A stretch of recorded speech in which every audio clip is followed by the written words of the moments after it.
Property rights, not private property. There appears to be a lot of confusion out there as to the philosophical basis of property rights and what property rights are, with one group suggesting that there shouldn't be property rights at all, another one that suggests that property rights are absolute, and yet another one that suggests that property rights are just socially useful tools for distributing scarce resources. Let's first take a look at the evolution of property rights from a historical anthropological point of view. Before humans created the first tools or clothing, people had no possessions. So in these circumstances, they had no conception of the idea of property rights. Once people started developing hand axes, which are considered in anthropology to be the first tools created by human beings, people had put a lot of effort and time into their hand axes, and almost certainly they felt a possessory interest in their hand axe. If someone came along and took your hand axe that you'd spent hours on, they had essentially stolen a part of your life, that time that you put into making the hand axe, which might just be the difference between life and death. Thus we see from the very beginning that the idea of property rights are based on morality. The fact that you built something and someone else is trying to take it from you without giving you something in return, i.e. theft.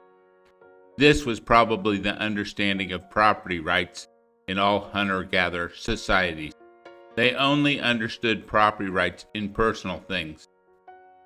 How do we know that Aboriginal people or hunter-gatherers felt this way? We have quotes like this one from Chief Seattle from Aboriginal people saying that they don't understand the idea of owning land. This quote may be apocryphal, but it's certainly representative either way. This makes absolute sense, since they didn't do anything to cultivate or create value in the land. They just traveled over it and used it to go hunting and gathering. But once the agricultural revolution happens, people are spending up to half a year or longer to plant, cultivate, and harvest food from the land. If someone comes along and takes this from you, then not only are you morally outraged, but you might not live past the next season. Thus, once again, we see that property rights are based on the idea that you created something of value. If someone else takes it from you without giving you something in return, an agreed trade, it's theft. Property rights and theft are based on this morality, that if you spent time and effort creating something of value, it's yours. Understanding the proper basis for property rights is very important. In fact, if you understand the proper basis of property rights, you'll propose almost all the proper economic policies from that, and vice versa.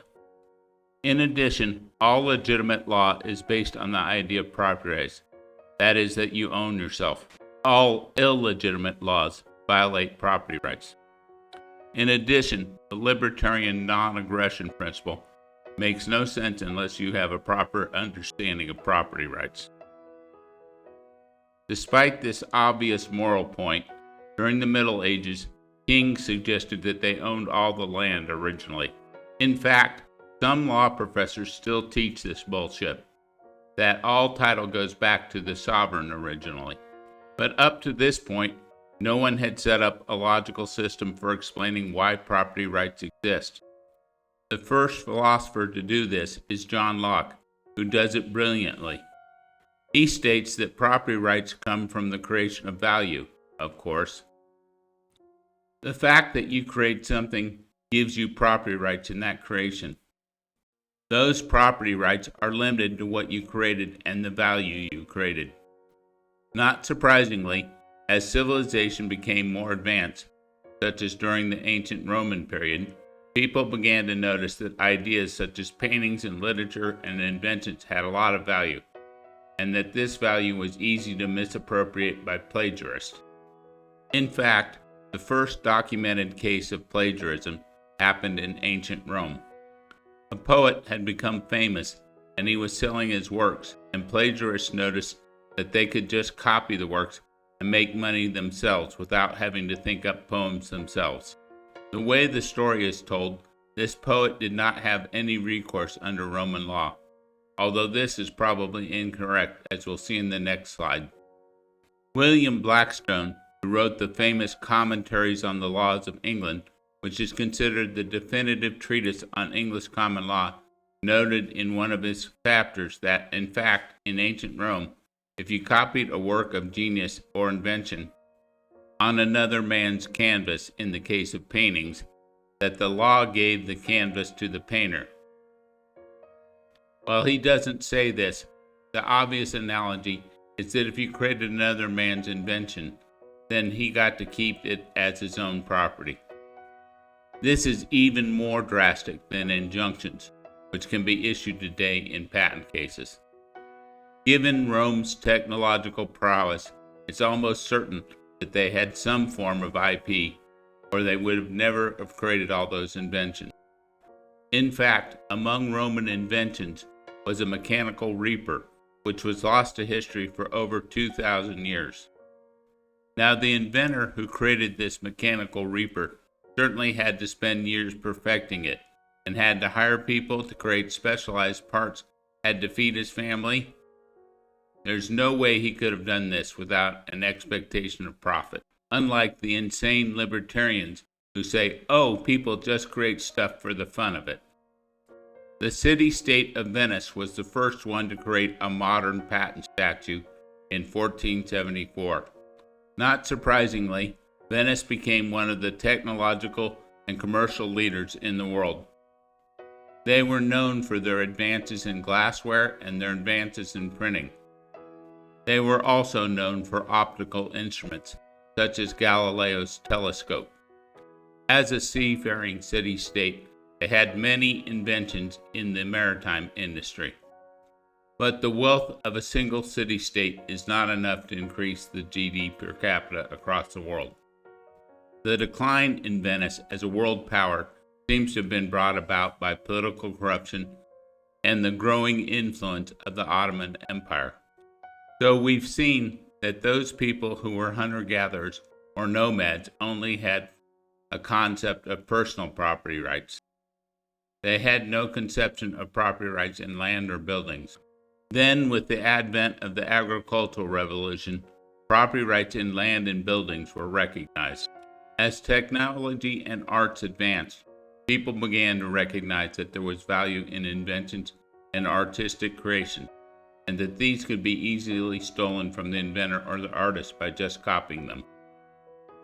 With that survey of the anthropological and historical record of property rights, let's turn to Locke's understanding of property rights.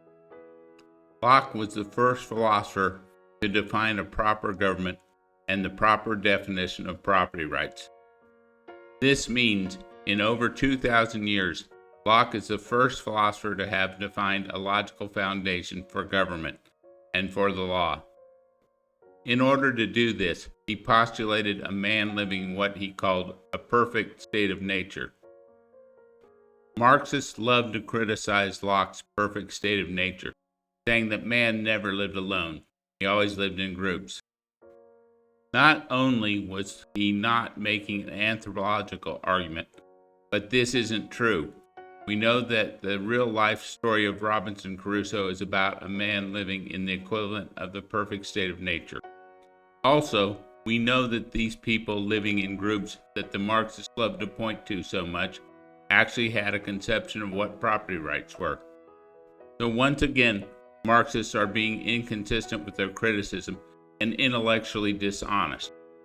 In Locke's perfect state of nature, man has three rights: life, liberty, and property, which, of course, no one can take away from him. Stated another way, man owns himself. He's not a slave. Since he owns himself, and since no one can stop him from taking action, he's in a perfect state of liberty. Anything he creates, he owns. So all of Locke's understanding of property rights and a proper government can be derived from the idea that man owns himself, that he's not a slave. Now that we have a basic understanding of the proper foundation for property rights, let's turn to some fallacies about property rights. The first myth about property rights is that they're absolute. You'll see a number of people who are for property rights that say, I can do anything I want with my property. They take the attitude that their property extends the land that they have their house on, extends all the way to the center of the earth and all the way up into the stratosphere, and that they can do anything they want to on this property or with this property. This violates Locke's proper understanding of property rights. You get property rights because of the value you created, and these rights that you get are equal to the value that you created. The most common form of property rights that people are familiar with are the property rights you get in for farming or building a house on land or structure on land.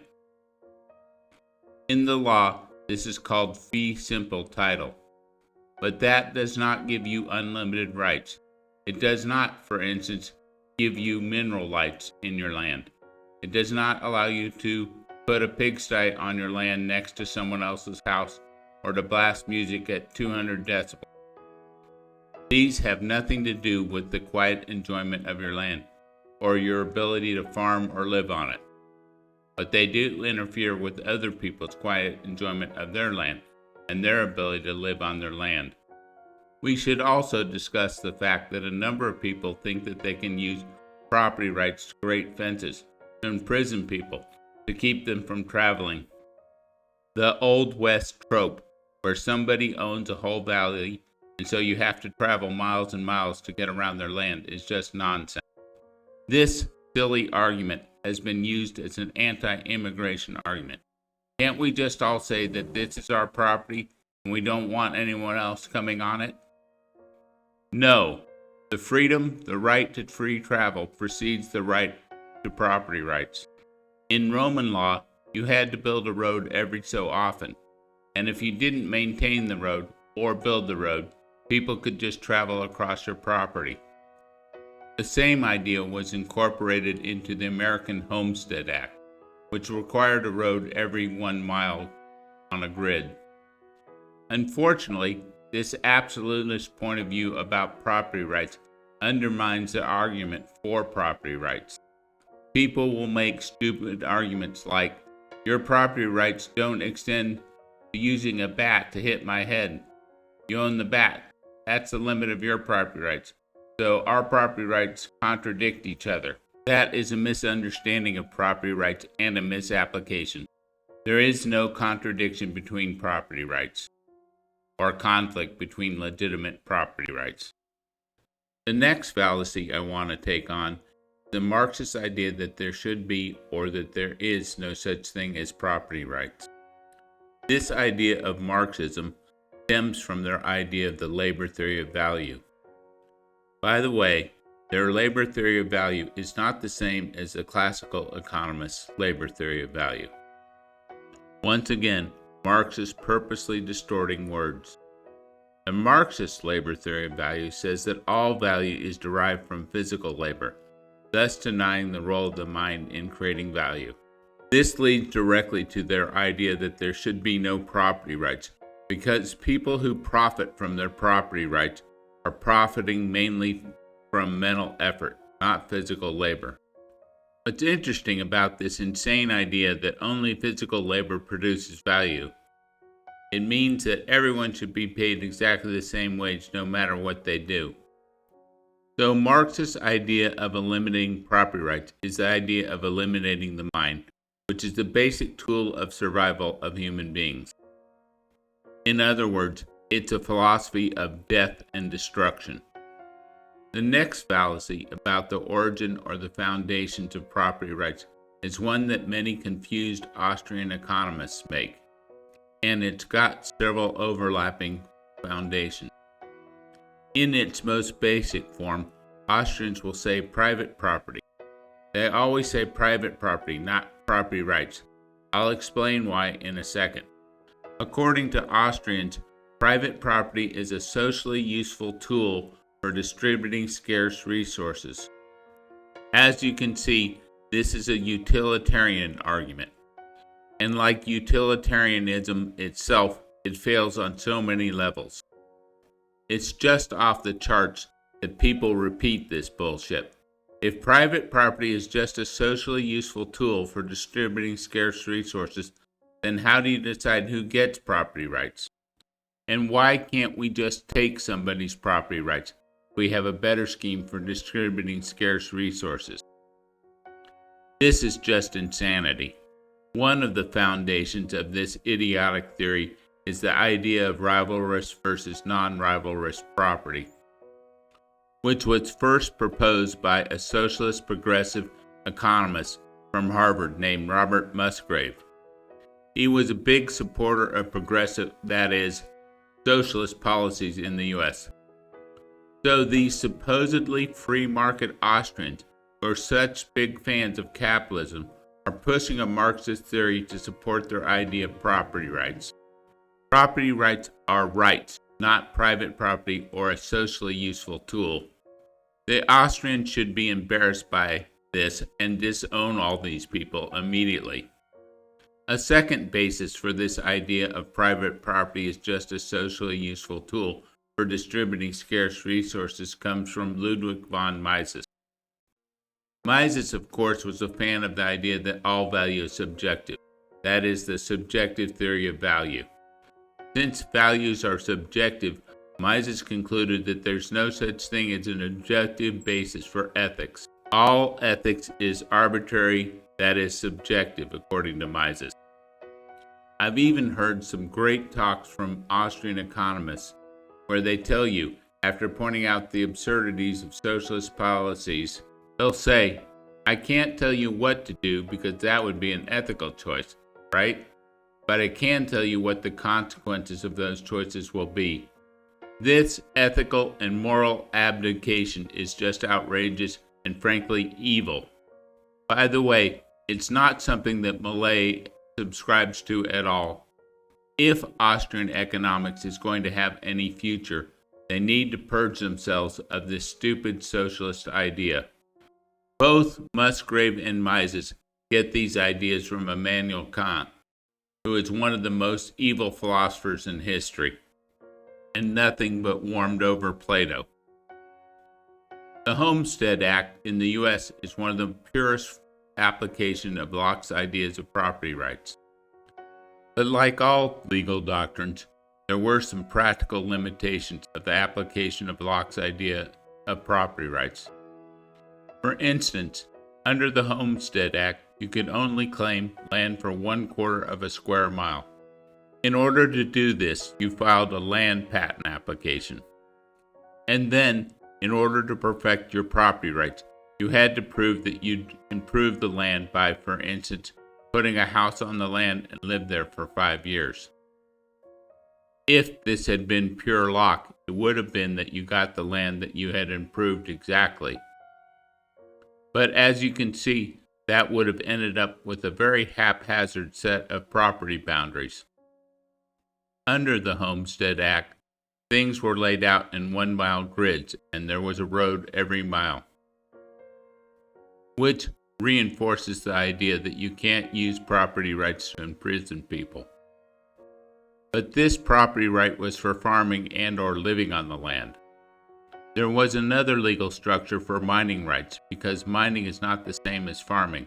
So there's a different set of rights because you're creating a separate set of values.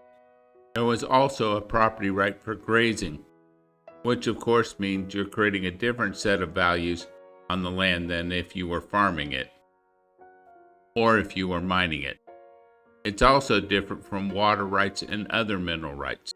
All these rights in the law attempted to cover the value that you created and give you rights that are consistent with the value you created.